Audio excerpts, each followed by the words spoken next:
17 सितंबर से मनोज जरांगे पाटिल अनशन पे बैठे हैं और उनका ये कहना है कि ये लास्ट चांस है, लास्ट एजिटेशन, लास्ट चांस। कल खत्म हो गया।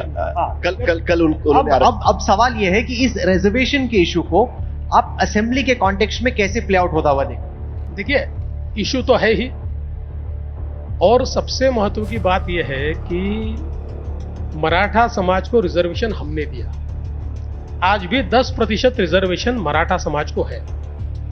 अब मनोज जरांगे पाटिल इन्होंने कई मांगे की और उनकी अंतिम मांग, ये अंतिम है कि नहीं मुझे मालूम नहीं, पर अब जिस मांग पर आकर वो रुके हुए हैं वो मांग ये है कि मराठा समाज को ओबीसी में सम्मिलित करिए, ओबीसी में से आरक्षण दीजिए। अब हम लोगों ने एक ऑल पार्टी मीटिंग ली थी, शरद पवार जी भी आए थे, उसमें कांग्रेस के नाना पटोले जी भी आए थे, उसमें शिवसेना के यानी अपने उद्धव जी की पार्टी के लोग भी आए थे, और सबने मिलकर एक रिजोल्यूशन साइन किया है जिस रिजोल्यूशन में कहा है कि मराठा समाज को आरक्षण देना चाहिए, लेकिन किसी और के आरक्षण में नहीं देना चाहिए। ये सबने एग्री किया हुआ है।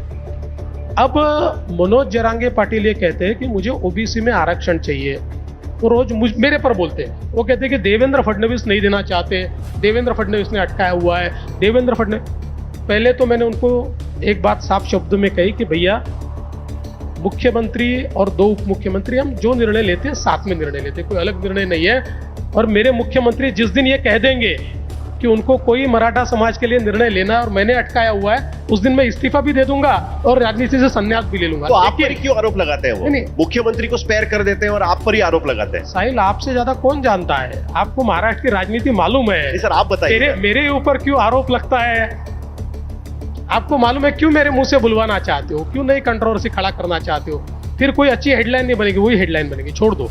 लेकिन सवाल यह है कि मैंने जरांगे पाटिल इनको बहुत स्पष्ट शब्दों में कहा है कि चलो आप बीजेपी के खिलाफ हो, आप हमारे खिलाफ हो, आप कहते हैं कि हमारे कारण नहीं होता है, तो आप जिनको समर्थन दे रहे हो, लोकसभा में आपने समर्थन जिनको दिया, आपके लोगों ने लोकसभा के समय राष्ट्रवादी कांग्रेस का काम किया, उद्धव ठाकरे की पार्टी का, चलो उन तीनों से लिखवा लो ना, उन तीनों से लिखवा लो कि अगर हम सत्ता में वापिस आएंगे तो मराठा समाज को ओबीसी में आरक्षण देंगे और उनको मदद कर दो।